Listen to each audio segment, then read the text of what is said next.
তোমার সাথে কথা বলে আমি বুঝতে পেরেছি তুমি খুব কুইক লার্নার। চুপ হয়ে আছো যে, ভয় পাচ্ছ নাকি? ভয় তো পাচ্ছি, তোমাকে হারানোর ভয়।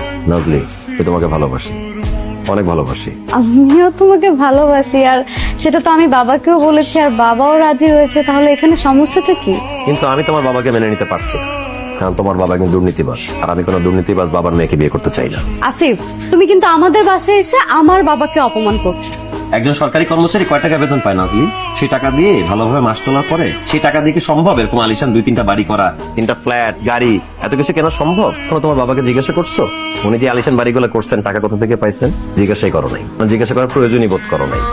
আমি একটা সৎ পরিবার বিলং করি, আমি চাই না আমার শ্বশুর কোনো দুর্নীতিবাজ লোক হোক। শোনো, আমার কথা খুব সিম্পল, তুমি যদি তোমার দুর্নীতিবাজ বাবাকে ছেড়ে আসতে পারো আমি তাহলে তোমাকে বিয়ে করবো, নাহলে আমি তোমাকে বিয়ে করবো না। আমি তোমাকে ভালোবাসি, তুমি আমার বাবাকে নিয়ে কেন পড়ে আসো? তুমি কি আমার সেই আসিফ যাকে আমি 5 বছর ধরে চিনতাম? আমি তো আজকে তোমাকে চিনতেই পারছি না। আলো চাকরি পাইছো আর পোল্ট্রি নিয়ে নিছো না? তুমি আমাকে বিয়ে করবে না, তাই তো ফাইন। আমাকে বিয়ে করতে হবে না, দরকার নাই। আমি বিয়ে করব, তোমার থেকে বড় অফিসার বিয়ে করে আমি দেখাবো, আর সেটা ভেরি সুন। কি হয়েছে তোর? আমাকে বলবি তো? আসিফ আমাকে বিয়ে করবে না। What?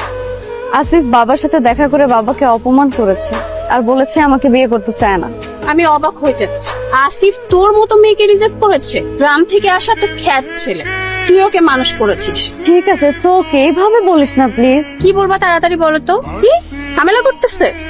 ওকে দাঁড়াও, আমরা আসতেছি। আসিফ রেস্টুরেন্টে গিয়ে ঝামেলা করতেছে। এই ভেতরে ভালো করে খুঁজো, পেয়ে যাবা। তুমি কিন্তু এগুলো করতে পারো না, তুমি কিন্তু আমার বন্ধু, আর বন্ধু না হই ক্লাসমেট তো। আমার বিরুদ্ধে এত বড় টেলিগেশন আনলা। এগুলো পাওয়া গেছে। রনি, এগুলো কি? দেখো, এসব মাদকের ব্যাপারে আমি কোনো রকম সম্পৃক্ততা নেই। তুমি যদি মাদকের সাথে জড়িত না থাকতা তুমি দেখার আগে কিভাবে বললা এগুলো মাদক? তুমি যদি আরেকটা মিথ্যা কথা বলো আমি কিন্তু ভুলে যাবো আমরা ক্লাসমেট ছিলাম। রনি, দেখো সুমি, এগুলো আমি আর সহ্য করতে পারতেছি না। I just fed up. আপনি ফেড আপ হয়ে কি করবেন বলেন তো? রেস্টুরেন্টের ব্যবসার নাম দিয়ে মাদকের ব্যবসা করতেছেন আর ফেড আপ হয়ে গেছেন বলতেছেন। আসিফ, এবার কিন্তু অনেক বাড়াবাড়ি হয়ে যাচ্ছে। মোটেও না। তোমার মনে আছে ইউনিভার্সিটিতে থাকতে তুমি আমাকে বারবার এক গল্প শোনাইতা যে তোমার ফ্রেন্ডের বয়ফ্রেন্ড বাইক চালায় R15, ঘন ঘন বিদেশে ট্রিপে যায়, তার পকেটে অনেক টাকা। রেস্টুরেন্টের ব্যবসার নাম দিয়ে তলে তলে মাদক ব্যবসা করেই তো আসছে এত টাকা। রনি, আসো আমার সাথে আসো, এই ওকে নিয়ে আসো। এই মিয়া, এই আপনি কি করলেন? রাস্তা অত জায়গায় ফাঁকা থাকতে আপনি আমার রিক্সা এখানে মারলেন কেন? হ্যাঁ, আপনার লাইসেন্স ব্যাকগ্রাউন্ড চেক করবো, দেন। লাইসেন্স আমি দিয়েছি, সিএনজিতে চলারও টাকা নেই। আচ্ছা চল, তোমাকে লিভ দিচ্ছি। সরি, আমি দুর্নীতিবাজ লোকের অসৎ উপায়ে কেনা গাড়িতে উঠতে চাই না। আসসালামু আলাইকুম। পুঁটি মাছ হচ্ছে গরিবের ইলিশ, একটু জুম করে খেলেই ইলিশ ইলিশ লাগবে।